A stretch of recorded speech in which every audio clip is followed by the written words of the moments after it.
এর আগে কখনো ভারতে হিজাব নিয়ে এত বড় সমস্যা সৃষ্টি হয়নি, যেমনটা বর্তমান সময়ে দেখা যাচ্ছে। বর্তমানে এই ঘটনাটি যথেষ্ট গরম হয়ে রাজনীতির গন্ধে মিশে গেছে। কিন্তু আপনি যদি মুসলিম না হন তাহলে হয়তো আপনার মনে এই প্রশ্নটি আসতেই পারে যে মুসলিম মহিলারা আসলে হিজাব কেন পরে বা বোরখা পরিধান করার আসল কারণটা কি। চলুন তাহলে আজকের ভিডিওতে এই সব প্রশ্নগুলির উত্তর খুঁজে নেওয়ার চেষ্টা করি। সবার প্রথমে এই প্রশ্নটি উঠে আসে যে হিজাব আসলে কি। আপনি অনেক মহিলাকেই কালো বা সাদা রঙের স্কার্ফ বা ওড়না পরে দেখে থাকবেন। সেরকমই অনেক মুসলিম মহিলারা ভিন্ন ভিন্ন রঙের স্কার্ফ বা ওড়না পরে থাকেন। এনাদের এই স্কার্ফকেই হিজাব বলা হয়ে থাকে। এটা দিয়ে মহিলারা তাদের চুল অথবা শরীরের অন্যান্য অংশকে ঢেকে রাখে। কিন্তু মুসলিম মহিলারা এমনটা কেন করেন? আসলে এর পিছনে কারণটা কি? আসলে মুসলিম ধর্মে এমনটা মনে করা হয় যে মহিলাদের চুল সবথেকে আকর্ষণীয় এবং সুন্দর হয়ে থাকে, তাই কুনজর থেকে বাঁচার জন্য তাদের চুলকে ঢেকে রাখা প্রয়োজন। কিন্তু আমি আপনাদের বলে দিই, তাদের হিজাব শুধুমাত্র সুন্দর চুলকেই ঢেকে রাখে তা নয়, বরং তাদের শরীরের বাকি অংশকেও ঢেকে রাখার কাজ করে। এরকম বোরখার ওপরেও প্রশ্ন উঠে থাকে, মুসলিম মহিলারা বোরখা কেন পরেন? আপনি যদি মুসলিম মহিলাদের বোরখা পরে থাকতে দেখেন তাহলে হয়তো লক্ষ্য করেছেন তাদের বোরখা পায়ের নিচ অবধি থাকে এবং তাদের পাজামা পুরো নিচ পর্যন্তই থাকে, অর্থাৎ তাদের পাটাকে পুরোপুরি ঢেকে রাখে। হিজাব এবং বোরখা পরিধান করলে মুসলিম মহিলাদের কেবলমাত্র চেহারাটুকুই দেখা যায়, বাকি শরীরটা তাদের বোরখা এবং হিজাব দিয়েই ঢাকা থাকে। সেরকমই আপনি হয়তো এটাও লক্ষ্য করেছেন যে মুসলিম মহিলারা একটু ঢিলেঢালা পোশাক পরে থাকেন।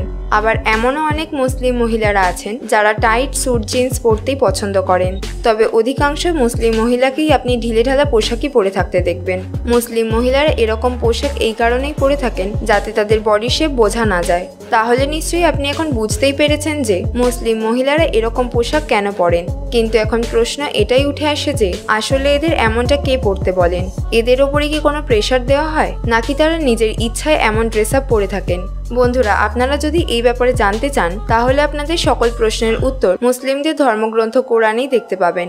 যেমনভাবে খ্রিস্টানদের বাইবেল, হিন্দুদের গীতা বা রামচরিতমানস ধর্মগ্রন্থ হিসেবে মানা হয়, সেরকমই মুসলিমদের জন্য কোরআন তাদের সবকিছু। কোরআনে পরিষ্কারভাবে লেখা আছে যে মুসলিম মহিলাদের কিরকম পোশাক পরিধান করা উচিত। এমনকি কোরআনে এটাও লেখা আছে যে পুরুষদের কেমন পোশাক পরা উচিত, কিভাবে নামাজ পড়তে হবে। কোরআনের নিয়ম অনুযায়ী প্রত্যেক পুরুষকেই মহিলাদের সামনে চোখ নিচু করে কথা বলা উচিত, মহিলাদের সাথে ভালো ব্যবহার করা উচিত। যদি দেখা যায় যারা প্রকৃত মুসলিম তারা এই সকল নিয়ম পালন করে থাকেন। কোরআনে উল্লিখিত সমস্ত নির্দেশ অনুযায়ী মুসলিমরা ড্রেস আপ, নামাজ অধ্যয় সবকিছুই করে থাকেন। সম্পূর্ণরূপে যদি দেখা যায় হিজাব বা বোরখা মুসলিম মহিলাদের একটি পরিচয়। ঠিক যেমন একটি সর্দার সম্মানের সাথে তার পাগড়ি পরে থাকেন, সেরকমই ভারতে প্রতিটি আলাদা ধর্মের পরিচয় তাদের বিশেষ ধরনের পোশাক। কিন্তু কিছু মানুষ সবসময় এই প্রশ্নটি করেই থাকেন, বিশেষত যারা নিচু চিন্তা ভাবনার মানুষ, কোনো মুসলিম মহিলাকে কি হিজাব বা বোরখা পরিধান করার জন্য চাপ দেওয়া হয়? আপনাদের বলে দিই বন্ধুরা, এরকমটা কিছুই নয়।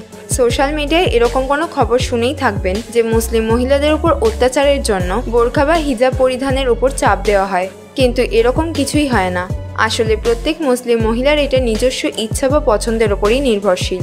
বাচ্চাদের ক্ষেত্রে সেরকম কোনো বাধ্যবাধকতা নেই, কিন্তু সেই বাচ্চা বড় হওয়ার সাথে সাথে ব্যাপারটি বুঝে যায় এবং তিনি তার সুবিধা মতো হিজাব বা বোরখা ব্যবহার করে থাকে। তাকে এটার জন্য কোনো রকম ফোর্স করা হয় না। এমনই হিজাবের সাথে জড়িত আরও কিছু প্রশ্ন রয়েছে। অনেক সময় কেউ কেউ বলে থাকেন মুসলিম মহিলারা কি বাড়িতেও হিজাব বা বোরখা পরে থাকেন? আসলে যখন মুসলিম মহিলারা ঘরের বাইরে বের হন বা কোনো অনুষ্ঠানে ঘুরতে যান তখনই সেই হিজাব বা বোরখা পরিধান করেন। বাড়িতে তাদের পিতা, দাদা, মামা, ভাই তাদের সামনে নর্মাল পোশাকই পরিধান করে থাকেন।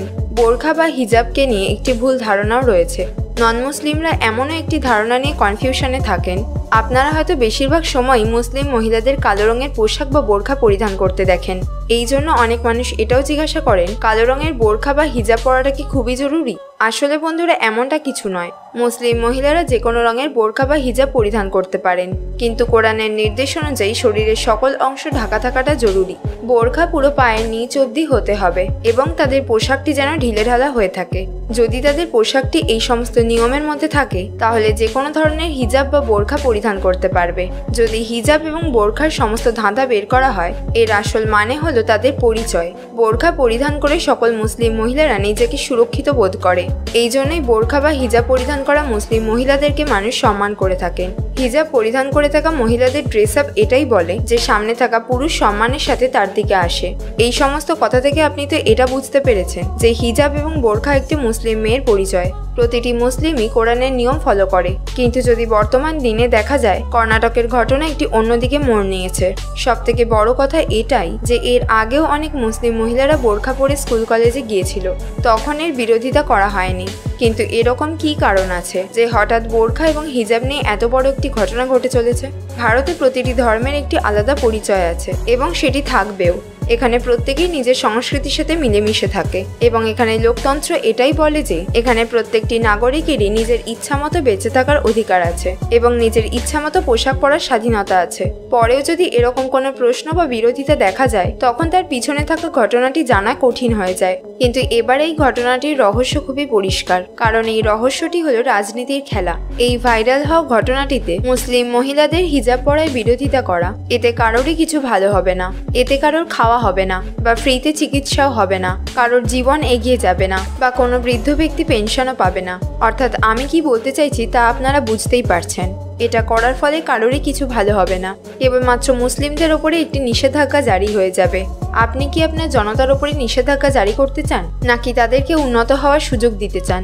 এবং বর্তমানে যে এই ঘটনাগুলি ঘটছে এগুলির পিছনে কি কোনো রাজনৈতিক কারণ লুকিয়ে রয়েছে?